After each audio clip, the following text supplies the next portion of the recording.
Sebab tu kita nak kata, tuan-tuan kalau tak pakar bahagian Islamic Bank, tak payah nak kata, oh backdoor riba lah Islamic Bank ni. Kan? Yang kata ni siapa? Majma' Fiqh Islami sedunia nak kata harus, dengan syarat-syarat. Aufi kata harus, dia pula tiba-tiba seorang kata haram backdoor riba. Sebab dalam Islam, cara kira dia berbeza dengan orang yang tak faham fiqh muamalat dan usul fiqh. Contoh, 2 × 2. Betul tak? 2 × 4 kan? Inilah engineering punya fikiran. Hard science kan? Hard science kan? Ni. Kalau bukan 4, kalau 3,5, dia kata salah. Yang lain semua salah. Haram. Tapi ulama' dia lain sikit. Dia 2 × 2.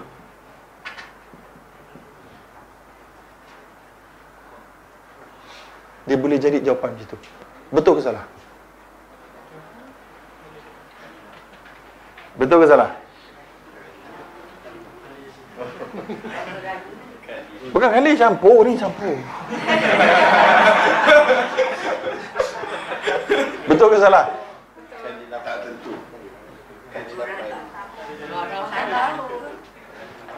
Para ulama' punya style, ini jalan dia. Ini sebenarnya betul, tapi ini bukan jawapan penuh.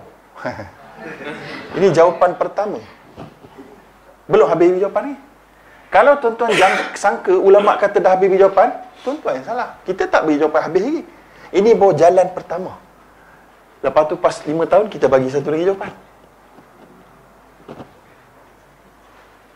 Lepas tu 5 tahun ni, kita bagi satu lagi. Lepas tu dah sampai sesuai waktu dia, kita pun bagi. Betul tak jawapan? Belum lagi? Campur lagi. Campur lagi. Inilah yang dinamakan proses tadarruj. Dalam bahasa Inggeris, gradual changes.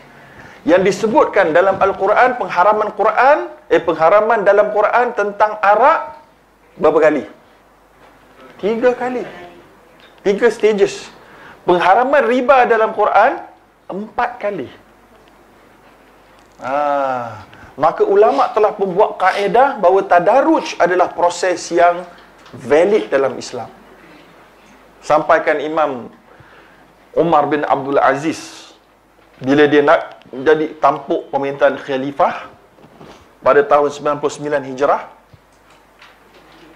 anak dia ni orang muda. Macam tuan-tuan, orang muda ni dia tak boleh pergi, dia nak combat je kerja dia.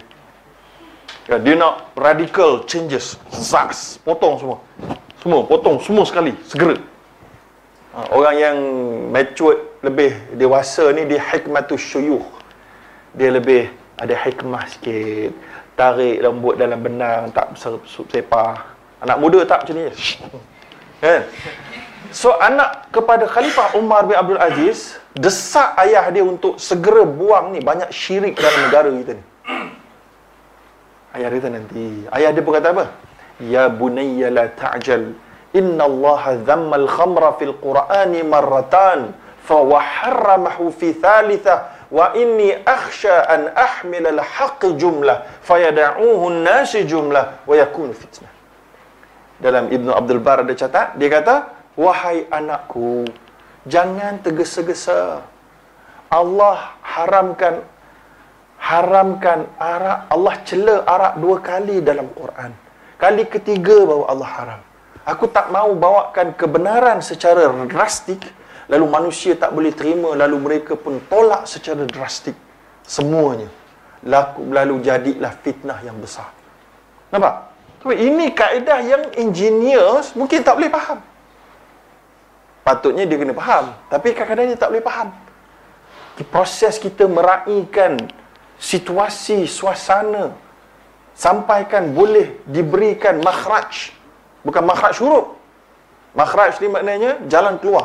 Contoh, dalam Quran. Kalau tuan-tuan suka nak mencatat kan, tak nak mendengar je, kena cari lah. Allah SWT sebut dalam satu ayat, wa khudh biyadika dirthan fadrib bihi wala tahnath. Ya. Sekejap. Surah Sad ayat 44. Ayat ini kata Imam Ibn Kathir dalam tafsir Quranil Azim menceritakan kisah Nabi Ayub alaihissalam yang terkena satu penyakit yang teruk dan susah nak dibaiki dan disembuhkan. Banyak dah cara dah cuba, semua gagal. Lalu isterinya yang tercinta mencari jalan yang luar biasa. Apa dia? Dia pergi jumpa Tok Bomoh. Dia pergi jumpa ahli sihir untuk dapatkan penyembuhan, tiryak, penawar. Bila dia balik cerita dengan suami dia marah. Lalu bersumpah akan sebat isteri dia 100 kali atas kesalahan itu. Nampak? Sumpah. Tapi dia tak boleh buat lagi masa tu sebab dia tak larat, sakit. Lalu isteri dia tetap, walaupun telah dimarah begitu, tetap menjaganya dengan baik dan melayannya dengan baik. Lalu dia pun rasa bersalah. Dan dia cuba untuk memikir macam mana nak tak lakukan sumpahnya. Boleh tak tarik balik? Tak boleh.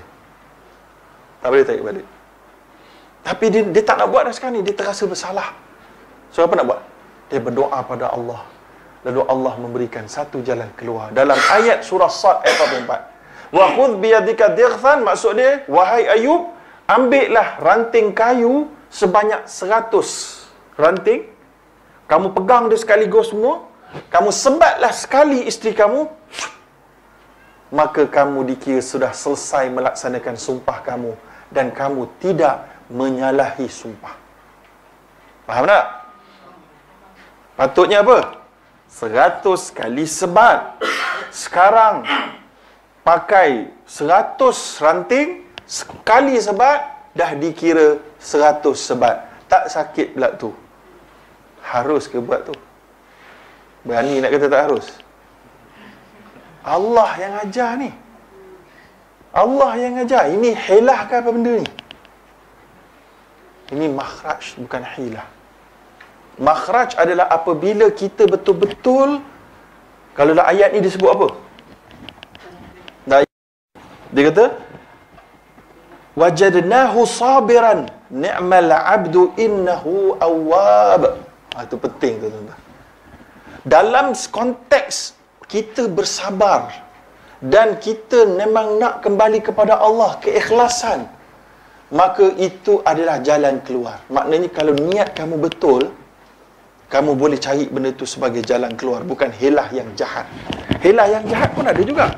Contohnya ada orang dia nak kena bayar zakat tapi dia tak mau bayar. So dia pun bagi hadiah dekat anak dia. Dia dah kena cukup nisab lah tu. Patut kena bayar. Patutnya besok kalau ada nisab ni kena bayar zakat. Dia sebab bagi anak dia hadiah. Ambil kau. Supaya dia tak kena bayar zakat 2.5%. Itu haram. Itu hilah madmumah kata Ibnu Qayyim. Tapi ada hilah masyru'ah. Ada jalan keluar, hilah, triks yang boleh, yang diharuskan, yang dinamakan makhraj.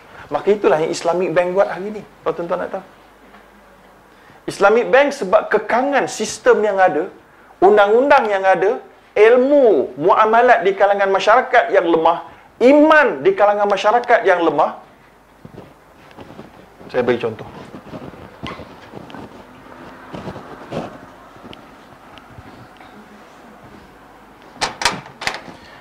Okey, tuan-tuan saya nak beri kat tuan-tuan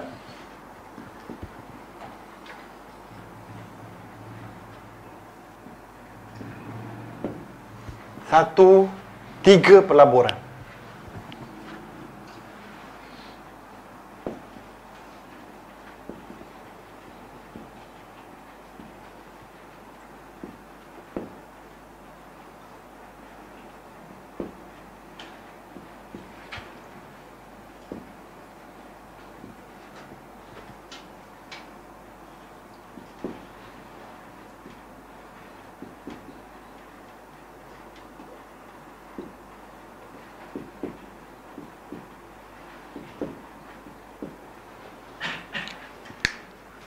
Semua ni peratus lah.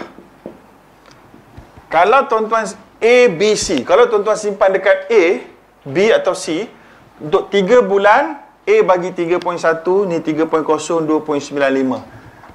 Kalau 6 bulan, dia bagi 4.2, 4.25, 4.15, 9 bulan dan 12 bulan. Tuan-tuan nak pilih yang mana satu?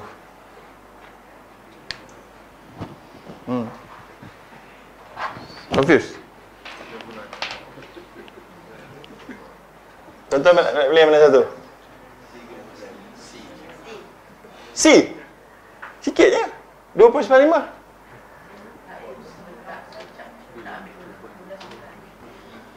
Okey, siapa kata nak ambil A? Angkat tangan. Seorang je? 2 orang. Siapa kata nak ambil B? B. Angkat tangan, angkat tangan. Baik, kerja sama sikit. Okey, ada 3 orang. Siapa nak ambil C? Angkat tangan. Majority. Okey, siapa kata nak ambil A tadi? Sebab apa nak ambil A? 3 bulan dapat 3.1. Okey. Betul. Siapa nak ambil B tadi? Angkat tangan. Sebab apa 3 B? Please save sikit. Please save sikit. Tengah-tengah. Maksud dia? Please save lah. Tengah-tengah. Siapa nak ambil C tadi? Ramai tadi kan? Sebab apa? 7.15.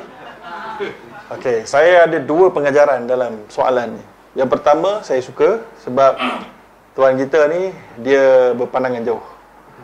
Dia ada plan. Bila saya tanya pasal pelaburan, tuan-tuan semua kena tahu tuan-tuan nak letak berapa bulan. Tuan kita tadi dia pilih A, dia kata okey, aku tak tengok 7.15, aku tengok 3.1 sebab aku nak letak 3 bulan je. Bagus. Itu tuan-tuan kena ada ilmu yang pertama. Berapa lama tuan-tuan nak letak? Sebab berapa lama tuan-tuan tak perlu pakai duit tu sama sekali.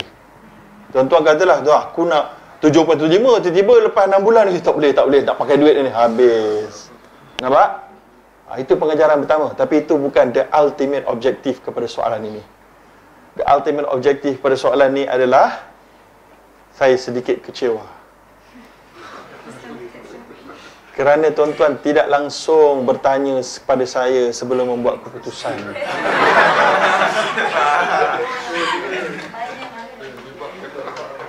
Tahu tak bertanya apa? Kenapa tak tanya tak yang mana satu halal? Kena tanya. Ni tak tanya terus 7.15. Mata duitan sungguh. Nampak? Tak perlu pergi jauh-jauh. Saya buat test di dekat semua tempat. Saya saja bagi trik tunjuk lain sikit. Tapi pokok dia, tuan-tuan akan terpukau dengan numbers. Lalu melupakan halal haram. Nampak? Taubatlah tuan-tuan.